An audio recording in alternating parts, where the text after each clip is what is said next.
আসসালামু আলাইকুম ভিউয়ার্স, এই যে দেখতে পাচ্ছেন আমার ষাঁড় বাছুরটি। তো বাছুরটি কিন্তু মোটামুটি অনেকটাই সুস্থ। তো এর আগের একটি ভিডিওতে আমি বলেছিলাম যে আমার এই বাছুরটা লেম্পি হয়েছে।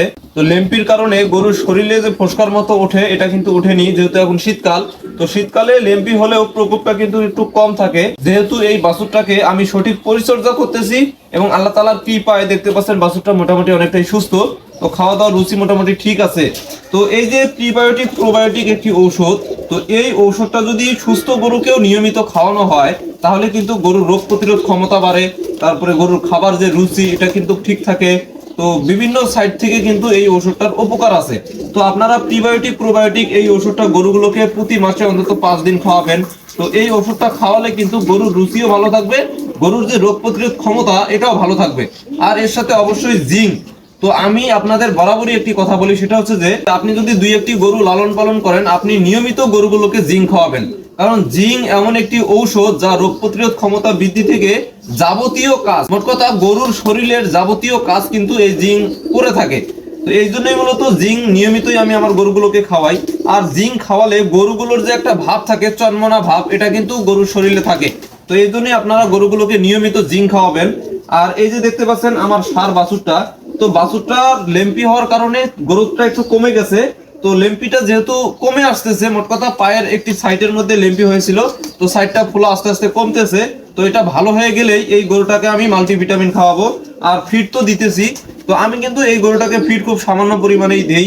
আর এই যে দেখতে পাচ্ছেন আমি গরুগুলো রাখছি, তো আমার কিন্তু গরু রাখার তেমন একটা ভালো ঘর নেই। তো গরুর ঘরের একটা ব্যবস্থা আমি করব, করার পরে এই গরুটাকে আমি খাবারটা বাড়িয়ে দিব। মোট কথা এই গরুগুলোকে যদি ভালো পরিবেশে রাখা হয় তাহলে কিন্তু এই গরুগুলোর রোগ আরো খুবই কম হয়, মোট কথা রোগ হয় না বললেই চলে। তো যাই হোক, এই গরুটা মোটামুটি অনেকটাই সুস্থ, এখন জাবর কাটে, খায়।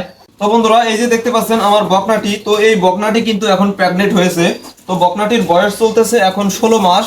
তো এই বকনাটার গ্রোথ একটু কমে গিয়েছিল, মোট কথা চোরাই হিট যেটাকে বলে, প্রতি সপ্তাহেই দেখা যায় এই গরুটার হিট আসতো কিন্তু মিউকাস ভাঙতো না। তো এই গরুটা গত 1 সপ্তাহ আগে খুব ভালোভাবে হিটে এসেছিল এবং এটাকে আমি ভালো মানের একটি বীজ দিয়েছি, আমেরিকান ডেইরি।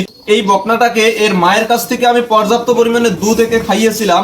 তো এই জন্যই মূলত এই বকনাটা আমার 7 মাস থেকে হিট আসতে শুরু করেছিল, আমি কিন্তু বীজ দেইনি। 12 মাস যখন হয়েছিল তখন একবার বীজ দিয়েছিলাম, তো বীজটা খেয়ে গেছে। তারপরে যে 16 মাসের মধ্যে কিন্তু আমি আবার বীজ দিলাম। তো এবার আশা করতেছি যে বকনাটা এবার কনসেপ্ট করবে। এই জন্যই বলি যে আপনারা আপনাদের বকনা বাছুরগুলোকে পর্যাপ্ত পরিমাণে মায়ের দুধ খাওয়াবেন, কারণ পর্যাপ্ত পরিমাণে যদি মায়ের কাছ থেকে এই বকনাগুলো দুধ খায় তাহলে কিন্তু এই বকনাগুলো 9 থেকে 16 মাসের মধ্যেই কিন্তু হিটে চলে আসবে। আর এই বকনাগুলোর থেকে কিন্তু ভালো দুধের আশা করা যায়। মোট কথা এই বকনাগুলো যখন মা হবে তখন কিন্তু এই বকনাগুলোর থেকে ভালো পরিমাণের দুধ পাওয়া যাবে। তো বন্ধুরা, এই ছিল আজকের ভিডিও। যদি ভিডিওটি ভালো লাগে তাহলে অবশ্যই লাইক কমেন্ট শেয়ার করে দিবেন। আজ এই পর্যন্তই, দেখা হবে অন্য কোনো ভিডিওতে। আল্লাহ হাফেজ।